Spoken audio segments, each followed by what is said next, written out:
Mpendwa mtazamaji, karibu katika tafakari ya neno la Mungu. Leo tarehe 10 ya mwezi Mei 2026, siku ya Jumapili, katika Dominika ya 6 ya Pasaka. Somo la Injili takatifu ilivyoandikwa na Yohane sura ya 14 aya 15 hadi 21. Yesu aliwaambia wafuasi wake, mkinipenda mtazishika amri zangu, nami nitamwomba Baba, naye atawapa msaidizi mwingine, ili akae nanyi hata milele. Ndiye Roho wa kweli, ambaye ulimwengu hauwezi kumpokea, kwa kuwa haumwoni wala haumtambui, bali ninyi mnamtambua, maana anakaa kwenu, naye atakuwa ndani yenu. Sitawaacha ninyi yatima, naja kwenu. Bado kitambo kidogo, na ulimwengu haunioni tena, bali ninyi mnaniona. Na kwa sababu mimi ni hai, ninyi nanyi mtakuwa hai. Siku ile ninyi mtatambua ya kuwa mimi ni ndani ya Baba yangu, nanyi ndani yangu, nami ndani yenu. Yeye aliye na amri zangu na kuzishika, yeye ndiye anipendaye. Naye anipendaye atapendwa na Baba yangu, nami nitampenda na kujidhihirisha kwake. Neno la Bwana. Sifa kwako, e Kristo.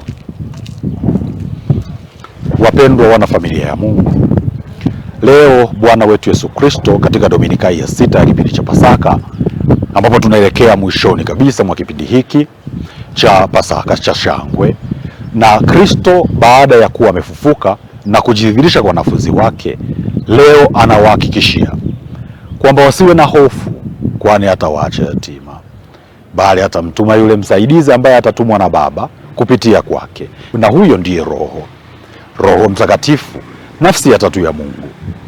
Na katika maelezo yake Kristo anadhihirisha hizi nafsi tatu za Mungu aliye Mungu mmoja, yaani Mungu Baba ambaye atamtuma huyo Roho, na huyo Roho atapitia kwa Mwana, na ataendelea kutukumbusha sisi yale ambayo Mwana ametufundisha. Lakini zaidi sana, huyo Roho anakuja kutuimarisha, anakuja kututia nguvu, na anatenda kazi pamoja na Baba pamoja na Mwana, hakuna utengano. Huyu Roho anakuja kukaa kwetu. Ndugu zangu, huyu Roho anakaa kwetu ndani kabisa, na ndiyo iliyo sauti ambayo watu naisikia ikituhimiza kutenda yaliyo mema na kuacha kutenda yaliyo mabaya. Huyo ndiye Roho. Huyo ndiye Roho ambaye anazungumza kabisa ndani mwako.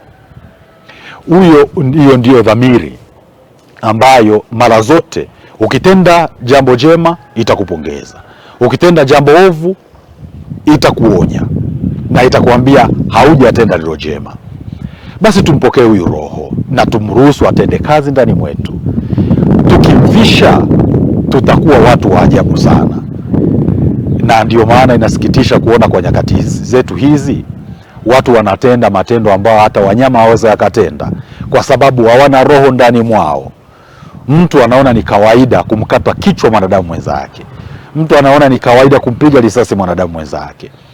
Mtu anaona si lolote, si chochote watu wakifa, labda yeye apate kitu chochote. Si ajabu kuona kwa sasa, si ajabu tena kuona maiti zimetapakaa na watu wanafurahi. Si ajabu tena kuwafisha watu baadhi, ili wao waweze aidha kuwa na mali, aidha kuchukua madaraka, aidha kuwa na furaha katika maisha yao, lakini kwa kuwafisha wengine. Kwa matendo hayo yanadhihirisha kabisa kwamba Roho wa Mungu hayumo ndani mwao. Tujitahidi tusimfishe huyu Roho, tusijitenge na Roho. Huyu Roho daima anatuhimiza kutenda yaliyo mema. Huyo ndio Roho Mtakatifu ambaye daima anatuangazia ili tuweze kutenda yaliyo mema na tuweze kuacha yaliyo mabaya.